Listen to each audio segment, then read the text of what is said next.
thème du message du dimanche passé? Qui sait le thème du message que j'ai prêché le dimanche passé? Qui se rappelle?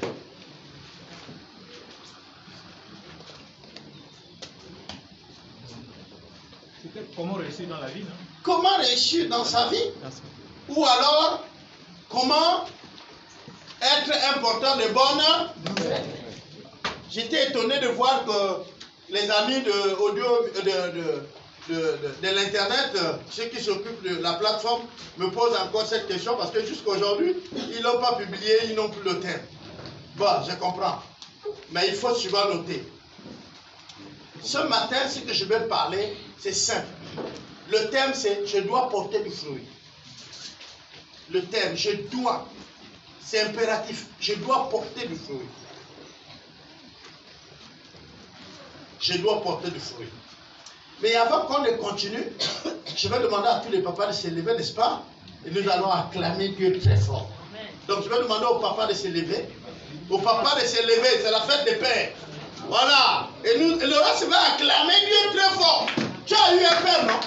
Alors acclame Dieu. Voilà. Alléluia. Dieu nous a donné le Père. Et Dieu, quand il se présente à nous, il se présente comme étant un Père. Alléluia. Bonne fête à vous les papas. Que le Seigneur vous bénisse. Et qu'il vous soulage dans votre responsabilité. Vous savez, quand on dit que les femmes, elles sont toujours nombreuses. Mais les femmes, c'est les briques dans une maison. Mais l'homme, c'est les poteaux. Vous comprenez, non?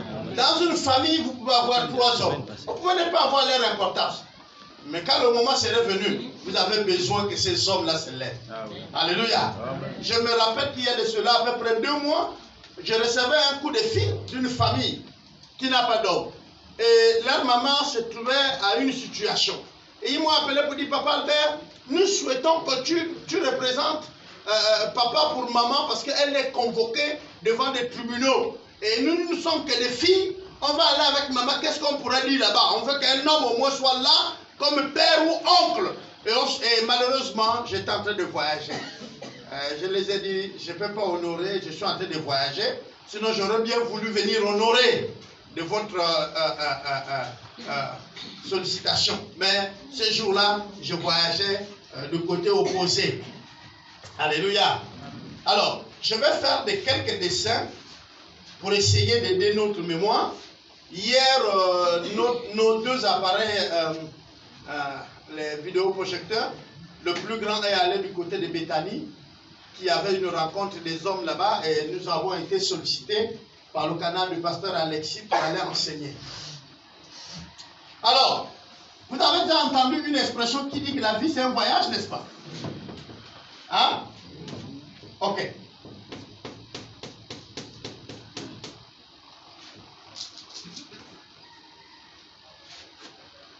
VEP, vie passée.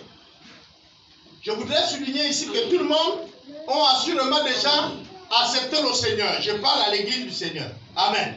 Amen. Si vous n'avez pas encore accepté l'occasion vous serez donnée de donner votre vie au Seigneur. Vie passée. Mais regardez bien, quand je parle de vie passée, je crée une situation ici.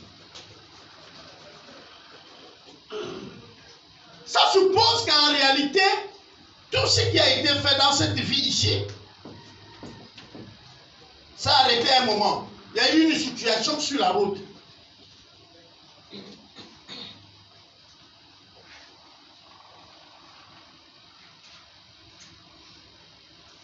Je vais chercher les craies de couleur pour créer quand même l'anomalie. Voilà. J'ai créé l'anomalie. J'ai mis une couleur différente. Nous sommes donc en train d'évoluer. Ça, c'est notre vie passée. Dans notre vie passée, il y avait quoi? Oui. Il y a l'escroquerie. Oui, il y a le mensonge, il y a la haine. Il y a le vol. Il y a les jalousies. Il y a les querelles. Dans notre vie passée, il y a quoi? La gourmandise. L'esprit de la gloutonnerie.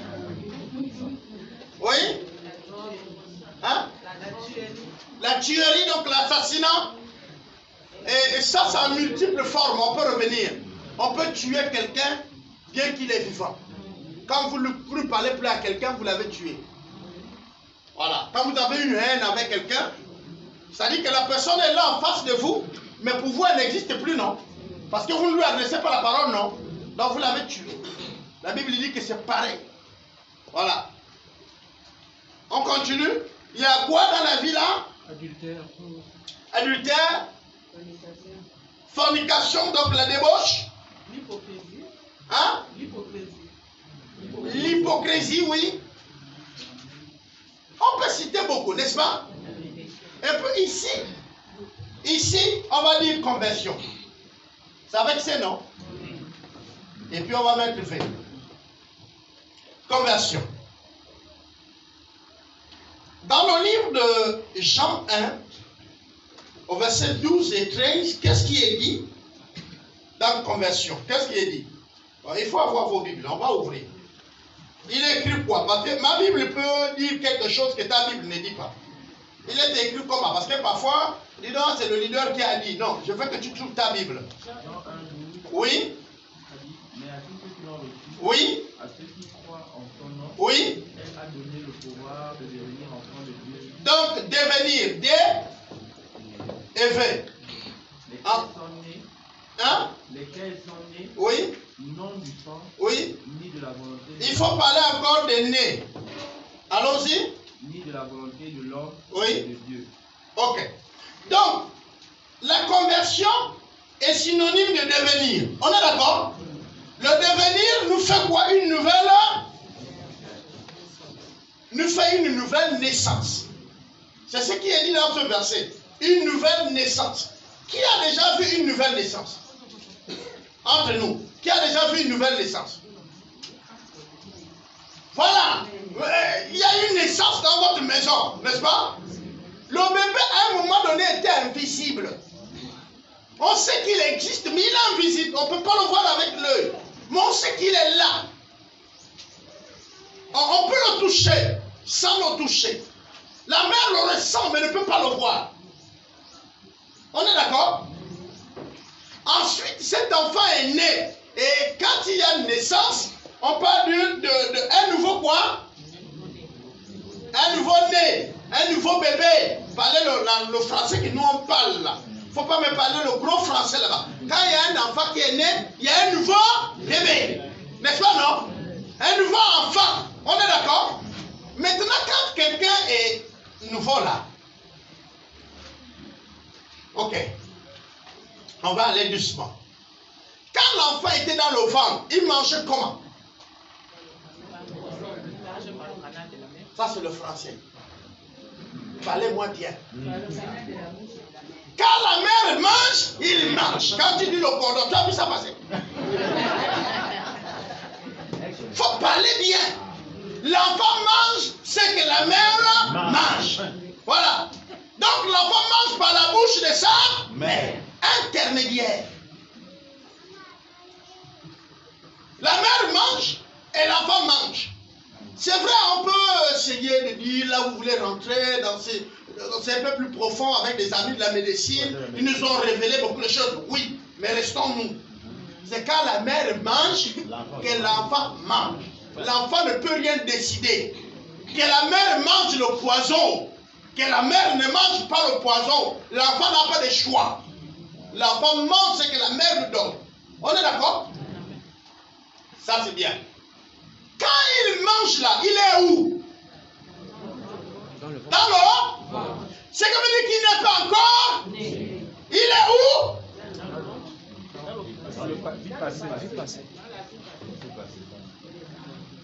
Il est à l'intérieur de la vie.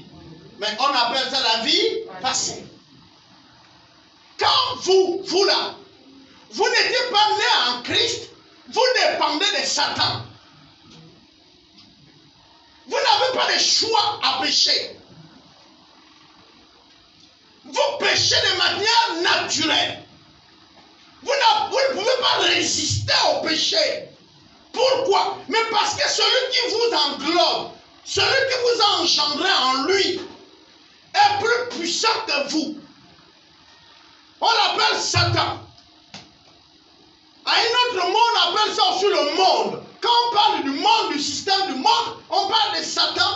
démons. C'est comme un mécanisme. On va plus loin pour dire vous étiez esclaves. Et vous allez comprendre pourquoi on dit quand tu viens en Christ, il y a une liberté. Parce que malgré ta conversion, Dieu ne t'oblige pas à obéir à sa parole. Et c'est ce que vous pensez que non, vous êtes libre. Or, vous êtes sur le joug de Dieu. Mais cette liberté qu'il vous fait par grâce vous fait penser que vous êtes les hommes libres. On va aller doucement. On ne peut pas devenir chrétien authentique et retourner païen. Non, quand on est chrétien, on reste à vie. Il faut que je vous le dise. Vous ne savez pas le risque que vous avez. La Bible dit que de tels frères qui ne se conforment pas, livrez-eux au diable, afin que leur âme soit sauvée. Vous savez ce que veut dire ça? Vous devez mourir pour que vous soyez sauvés. Quand vous commencez à vous détacher de Dieu, il est mieux que vous mourrez. C'est ce que la Bible dit. Faites très attention. Nous voir marcher avec le Seigneur, c'est comme si le Seigneur doit nous supplier pour faire ce qui est de la grâce. La plupart de nos problèmes, nous sommes l'auteur. Nous plantons, mais à peine nous gagnons. Nous travaillons, mais nous ne récoltons rien. Mais c'est nous-mêmes la faute. Où est la part de Dieu dans ça? Je ne parle pas ici seulement de l'argent, je parle de nos vies. Les frères, j'ai fait une expérience avec Dieu. Je suis arrivé pour la deuxième fois du champ de mission en 2008. Je suis arrivé à Franceville, d'un champ de mission de retour. Je n'ai jamais été gardé à Missa. Jamais. Je dis jamais. Est-ce que ça peut m'arriver? Oui, mais je n'ai jamais été gardé. C'est la grâce. Même quand je suis parti hors de ce pays, étant malade, on ne m'a pas gardé à l'hôpital en longtemps. Et pourtant, quand les médecins me regardaient, c'était grave. C'était mon cœur qui était touché. Mais je n'ai fait qu'un jour, je peux dire comme ça, parce que c'est de 6 heures à 6 heures le lendemain. Et puis je suis rentré à la maison parce que je devais faire un examen qui m'obligeait d'être là.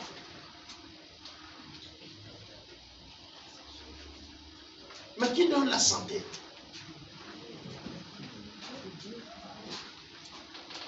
Ici, ça c'est vous. Et la Bible dit quoi? Je vais donner 2 passages bibliques, on va les lire.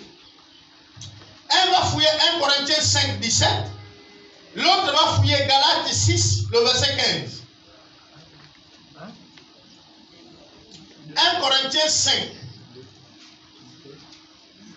5 à 17.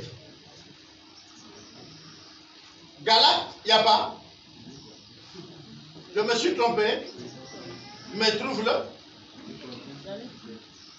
On a Galates 6, le verset 15. Ok, on peut lire. 2 Corinthiens 5, verset 17. Si quelqu'un est en Christ. Tu parles pour toi ou pour nous? 2 Corinthiens, chapitre 5, verset 17. Si quelqu'un est en Christ. Si quelqu'un est en Christ, il est une nouvelle créature. Les choses anciennes sont passées. Ce qui est là est passé. Voici toutes choses sont devenues nouvelles. Donc, il commence autre chose ici. Nouvelle. Nouvelle quoi? Ok. Parce qu'il est devenu une nouvelle créature. Regardez bien ce qui se passe.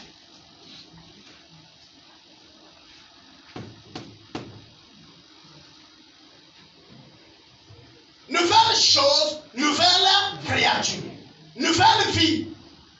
Quand on est né, on embrasse une nouvelle vie. On est d'accord? Quand votre bébé est né, il commence là une nouvelle vie.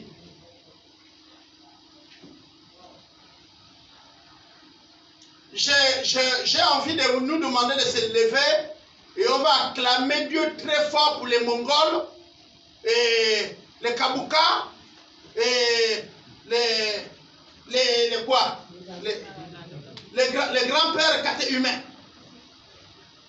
Je ne sais pas si vous comprenez, les catéchumènes, c'est ce qu'il faut le catéchisme. Le catéchisme depuis, mais il ne change pas. On les appelle les catéchumènes. C'est un mot catholique.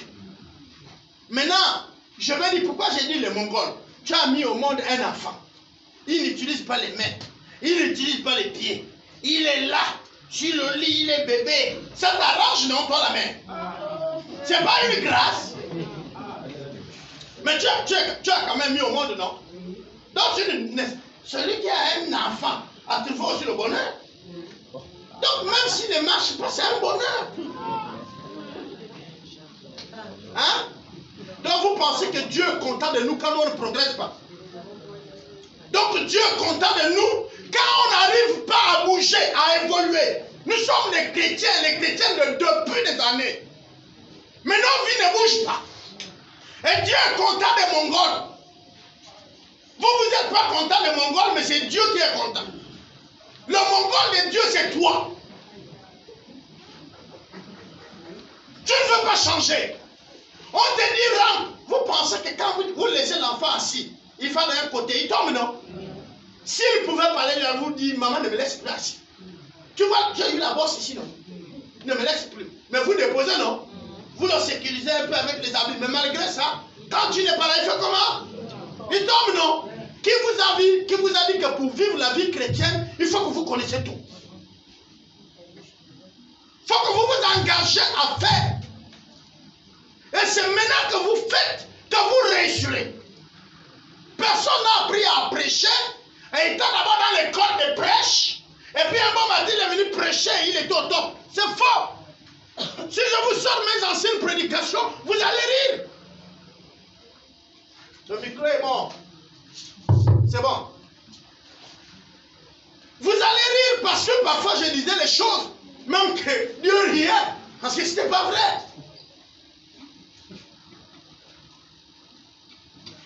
Il m'arrive, je garde toujours mes blocs-notes. Je suis allé retrouver mes blocs-notes de Kalakala. Je disais aux enfants, un jour, alors je suis envoyé à l'Ekoni pour prêcher. On m'a envoyé toujours de Mabuku pour Okonja, pour Bongoville, partout. Et là, ce jour-là, on m'a envoyé à l'Ekoni. Et quand je viens comme ça, tu sais, quand on t'envoie là, tu es jeune, tu es chaud, tu dis tu as l'onction. Même le pasteur n'a rien. Vous pensez qu'on n'a pas eu ça? Je me lève pour prêcher. J'ai prié et les esprits se manifestent dans la salle et les gens tombent. Je dis alléluia. Là, pour moi-même, le pasteur ne disait rien. Il y avait les démons se manifestaient, il y avait des gens qui fallait prier. Non, je pensais, regarde la sueur, je pensais que non, je suis arrivé. Mais il y avait un esprit là. L'esprit de l'épilepsie. On dit sors, il dit tu n'es pas arrivé frère. C'est pas toi. Sors. L'esprit dit je ne sors pas. Voilà le grand prédicateur, le bishop. Le sommet des sommets est bloqué. Il ne sait plus comment l'esprit là va partir. Obligé de dire bon, que ça reste là-bas. On a pris la voiture, nous venons là laisser la personne avec les esprits. Et une semaine après, les parents mis dans la voiture, ils ont amené à Mabuku. Quand je revois la même personne, je dis les esprits là sont revenus ici. Et c'est mes pères dans la foi que je pensais qu'en fait ils étaient rien. C'est eux qui vont faire l'entretien, ils vont prier et la personne est délivrée. C'est en ce moment quand même que j'ai dit, on dirait que mon onction a un problème. Vous comprenez ça? Parce que pour moi, oh non, j'étais arrivé. Mais là, les pères venaient de me faire une grande leçon. Sans sauter, sans crier, ils ont résolu les problèmes que moi, je n'ai pas pu résoudre. Parce que pour moi, je pense que quand je dis sors, or, il y a l'entretien au préalable. Et il faut amener la personne à se convertir pour que le démon puisse se libérer. Mais moi, je n'avais pas tout ça. J'étais puissant. Je donne l'ordre, il parle. On devient une nouvelle créature. Les choses anciennes sont passées. Toutes choses sont devenues comment? Nouvelles. Donc on apprend tout. Or, pourquoi on appelle les leaders nos pères spirituels? Ou encore nos mères spirituelles? Parce que c'est eux qui mettent la main. Quand ils te laissent assis, tu as envie de tomber, ils mettent la main, ils te redressent. C'est ça que vous faites, non? C'est pas ça que vous faites avec les enfants? Et voilà. Et puis, votre enfant là, quand il est né là, il commence avec combien de jours? Quand il est né, il a déjà une semaine, n'est-ce pas, non? Un jour, non? Là, tu lui fais une bonne baignée. Ah, la banane frite, bien.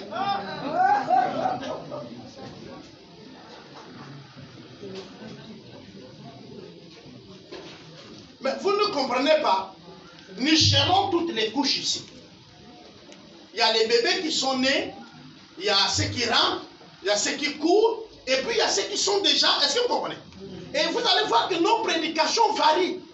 Il y a des jours où nous ne parlons pas à tout le monde, nous parlons à une classe. Il y a les jours où nous parlons à une autre classe. Il y a les jours où nous prêchons à une autre classe. Il y a peut-être un jour tu es venu au culte, tu as trouvé que ce qu'on a dit là, c'était pas à ton niveau. Non, ça ne te regardait pas. C'était pour une classe. Il y a quelqu'un qui m'a dit j'ai été béni. Est-ce que vous comprenez? C'est comme on passe un culte un dimanche. Il y a la louange, il y a l'adoration. Toi tu es là, et puis tu sors là, le culte d'aujourd'hui n'était pas bon. Mais qui rend le culte agréable? C'est toi. C'est la disposition de toi d'abord. Et deux, c'est toi tu viens rendre ton culte à Dieu. On est d'abord, il faut qu'on comprenne ça. Le culte ne doit pas te plaire, il doit plaire à Dieu. Donc tu viens pour plaire à Dieu. Si tu viens pour que le culte te plaise, tu serais frustré. Parce que le culte est animé par des hommes qui ne sont pas... Ils ne sont pas quoi? Hein? Ils ne sont pas parfaits. Ils vont faire toujours des choses qui dégagent, qui montrent qu'ils sont hommes. Est-ce que vous comprenez? Peut-être dans la louange, on chante le cantique et puis il met un autre cantique qui te ralentit. Ah, oh là là, l'onction aujourd'hui, oh, le culte d'aujourd'hui, aïe aïe aïe. Oui, mais cela ne veut pas dire que Dieu n'est pas là. Et puis le chant là n'est pas chanté à ton endroit, il est chanté à l'endroit de Dieu. Est-ce que ça plaît à Dieu aussi? Oui.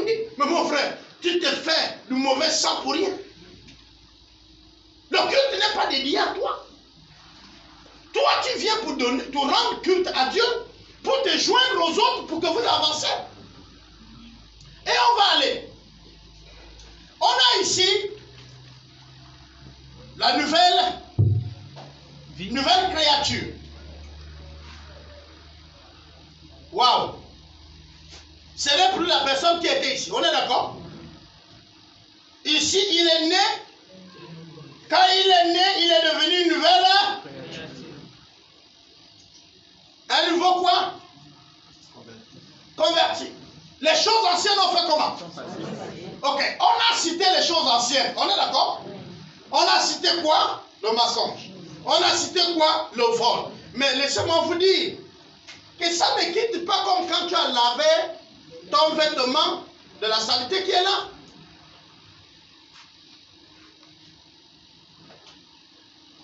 Plus, parce que Dieu est la lumière. Toi, tu quittes les ténèbres, plus tu vas vers la lumière, plus tu es comment? Éclairé. Plus tu es éclairé, plus tu vois les défauts sur ton corps, et plus tu les enlèves.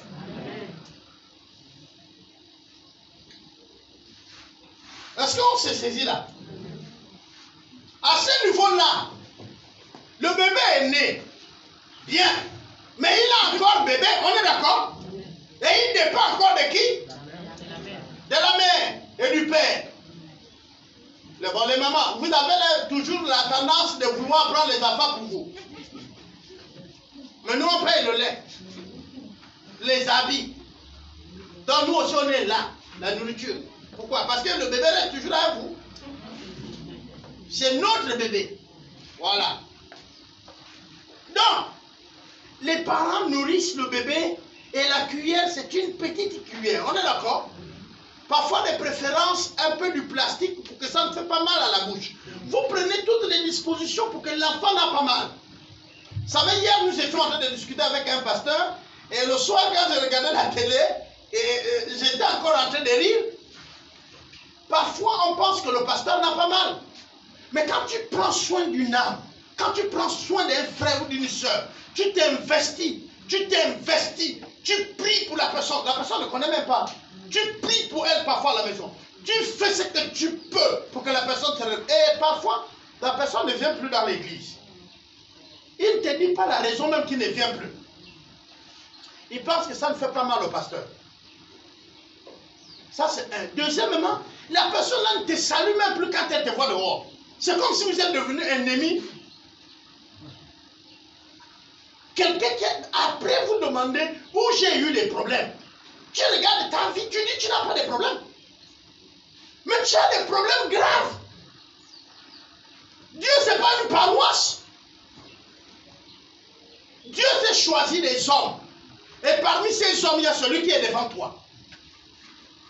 Si tu sais qu'il y a quelque chose de mal, peut-être qu'il a fait, dis-lui. Est-ce que lui, c'est un ottoman? Vous savez, je peux marcher et piétiner quelqu'un, non? Sans me rendre compte que je t'ai piétiné. Si tu me dis pas, oh papa, tu m'as piétiné. Tu sors. Non, écoutez, partez, je vais vous dire, il y a la vérité. Il y a des personnes qui viendront et ils partiront. Dieu peut les envoyer pour un temps et pour une chose précise dans leur vie. Ça, on sait. Mais c'est mauvais si la personne-là ne sait pas communiquer avec les autres. Dis-lui, bon, papa, je suis arrivé, j'ai grandi, je pense que... Hein? On m'a parlé d'un de nos fils qui sera aujourd'hui prophète à Libreville, hein? Qui était ici avec nous baptisé, qui serait prophète. Ben, c'est bien. Moi, j'aimerais le visiter à Libreville, faire le culte même chez lui. Ce serait même une manière de l'encourager. S'il est devenu prophète. Mais gloire à Dieu. Est-ce qu'on se comprend? Si tu deviens alors une nouvelle créature, tu tends vers l'excellence. Mais qu'est-ce qui va se passer? Il y a des gens qui te nourrissent. Le nom que tu portes, c'est quelqu'un qui te l'a donné. On est d'accord? Alors, le premier repas et tout, c'est la personne autre qui décide. Ou tu manges ou tu meurs. J'ai jamais vu les chrétiens. Regardez bien. Vous pouvez manger à la télé. Hein, c'est le repas virtuel. À la télé, on montre la viande.